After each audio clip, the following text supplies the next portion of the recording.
We're going to go into Chapter 7 today, and Chapter 7 has two sections to it, and I have two recordings for this chapter. The first part is on target marketing strategies, and that's on segmentation. It's a very important concept in marketing today. The second piece of this, which is connected to segmenting, is customer relationship management. I briefly touched on this in Chapter 1. There is a second recording that focuses strictly on CRM because it is such an important concept today, so that will be a second recording, okay? All right, let's look at our objectives for this chapter. We'll look at the steps in target marketing, look at the need for segmentation, why we do this and how we approach segmentation, how we evaluate the various possibilities we have for segmentation, how we put together our positioning strategy, and finally, how we use segmentation to improve the long-term profitability of the company. Let's get real basic here for a moment. Let's define a market because that's where we start with segmentation. Market is people, organizations. Now we can look at individual consumers or businesses with wants or needs and with the ability and the willingness to buy.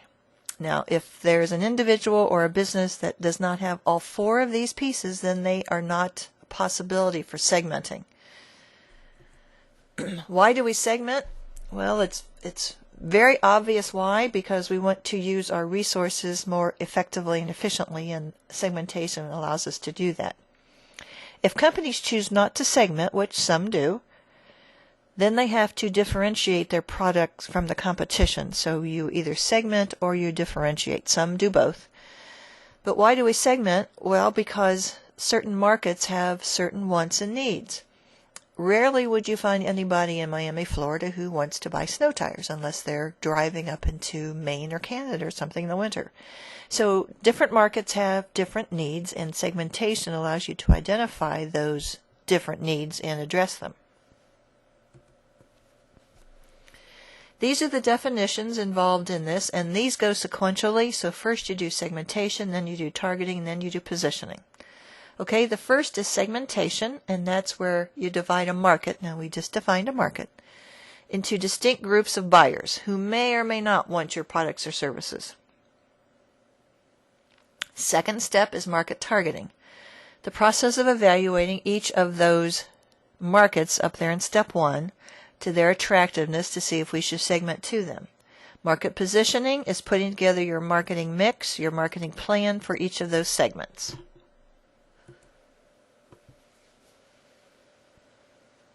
Okay, market fragmentation, the creation of many consumer groups due to the diversity of their needs and wants. And the U.S. population is very fragmented today. We have many different types of groups. Didn't have this so much historically, but today we have so many different types of people, different populations, different groups, more so than we have.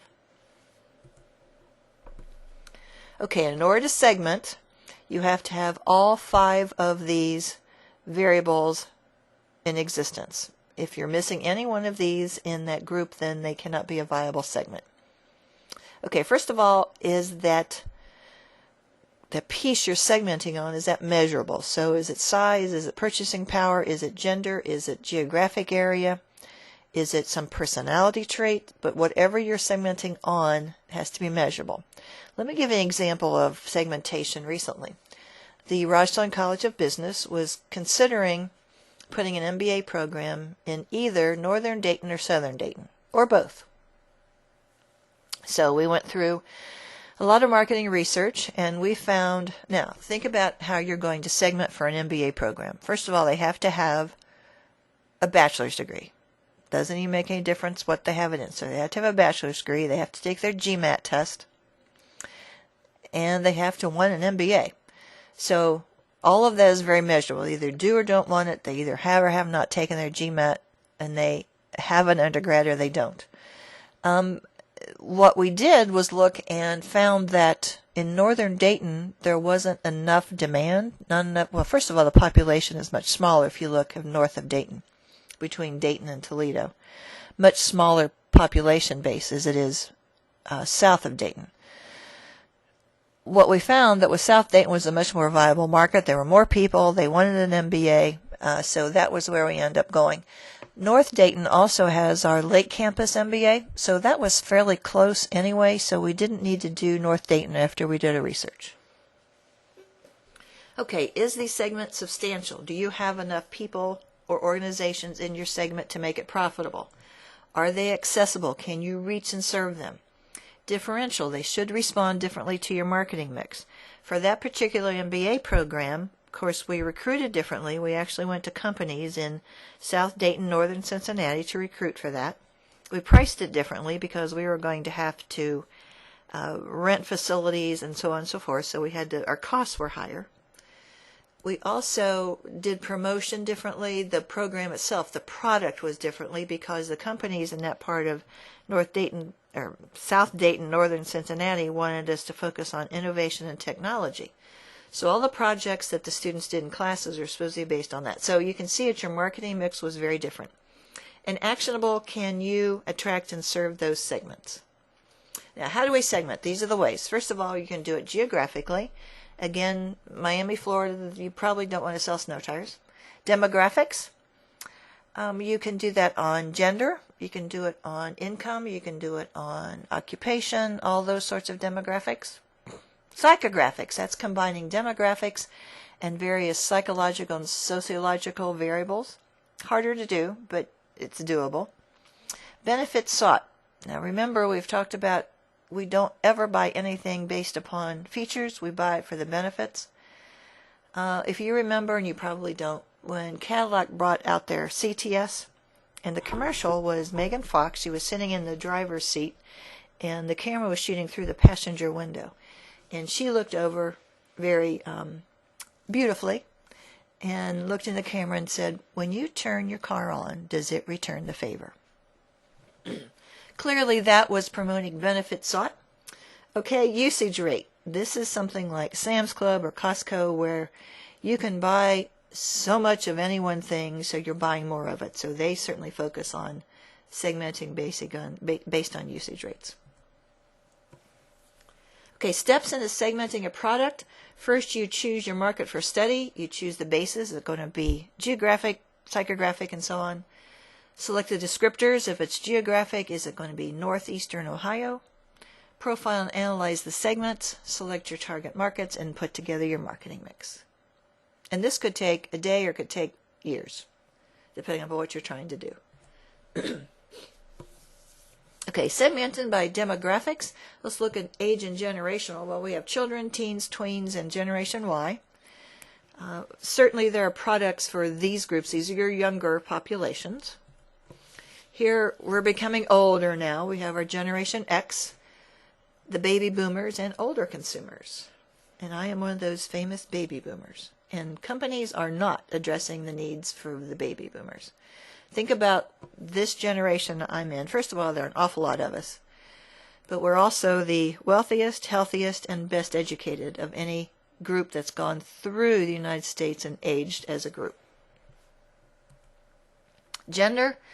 Certainly a lot of companies segment based upon gender. Procter & Gamble, most of its products, they actually target toward women. Now recently they bought another company up, and that particular company focused on targeting to men. So they had to integrate that different type of marketing into their marketing strategy.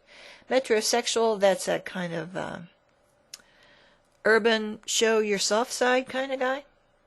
Cool guy. Other variables, family life cycle. Look at all the different types of families we have. Extended family, the single parent family, the grandparents raising their grandchildren, and so on. Income and social class. Race and ethnicity. We have many, many products now, and it's way beyond time for African Americans, Asian Americans, Hispanic Americans. I happen to be Native American, still don't have much for us, but there aren't many of us. I guess we get used to it. Place of residence. Now, if you go on and look at the PRISM website, that combines geography and demographics. That's a cool site. You might want to go on there and look at that. And geocoding. This is where web-based companies are using geographic territory to see what's going on in their particular area and so on. Psychographics, that's the psychological, sociological, anthropological segment of a market. Here's those baby boomers, they just won't grow up. This is called VALS Framework. This is a segmenting device. It's a survey, actually. You can go online and look at that if you want. Go to VALS, I think it's VALS.com, and you can take the survey and see where you fall in here. These are different segments that companies could actually target, and look in there and fill it out and see if you can predict where you're going to fall, and then look at how they go in and segment to those different markets.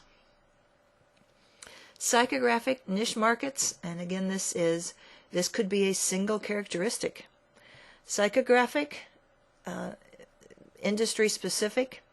Now you look at things like economic situations and so on, you probably want to look at psychographic segmentation.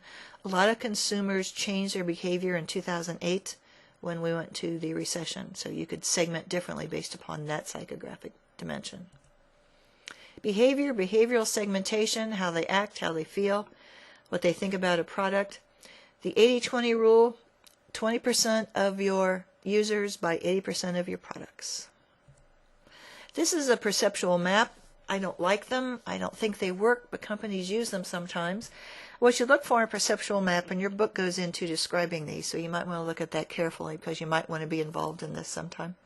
They look for holes in this. What they do is you look for dimensions, see where the products fall, see where your consumers are, where your segments are, and are your products matching up with those segments. This is an actual segmentation piece. This is from GM, and this is very old. I apologize for that, but they gave us this information. They won't give you new information. And if you look, what they did for segmenting their passenger cars back in 1982, they did it on 3 dimensions: high price, low price, expensive, conservative, family, personal. As you can see, there's nothing on the right side of this graph. So they repositioned, re-looked, re-evaluated the market in 1984. Now Buick and Pontiac and some of Cadillac to move over. Okay, reposition again, 1986. Look at the date again. Now they've fallen back. You're constantly evaluating this to see what you do, and you try to fill those holes where there isn't anything. B2B markets. You can segment B2B firms on different sorts of characteristics here. Organizational demographics, product technology, whether they're a user, non-user of your product, and so on. There are a lot of ways to segment your B2B markets. Now, modifying your position strategy. Repositioning is used frequently to look at the brand or a brand positioning. Look at Arm & Hammer baking soda, and obviously when this was initially offered to the market, it was for baking. Now we have it in deodorant and toothpaste and detergent and on and on and on. Oftentimes this will really regenerate or rejuvenate a product. This is CRM. There is a separate recording on this, but it is customer relationship management. And this is kind of, and I use that term loosely, segmenting to a market of one. So because they're looking at you individually as a consumer and what's unique about you and try to target you individually. And in the next recording, we'll go into that. So we've covered segmentation. It's a very, very important variable in marketing today. And next we'll go into CRM. Okay, talk to you later. Bye.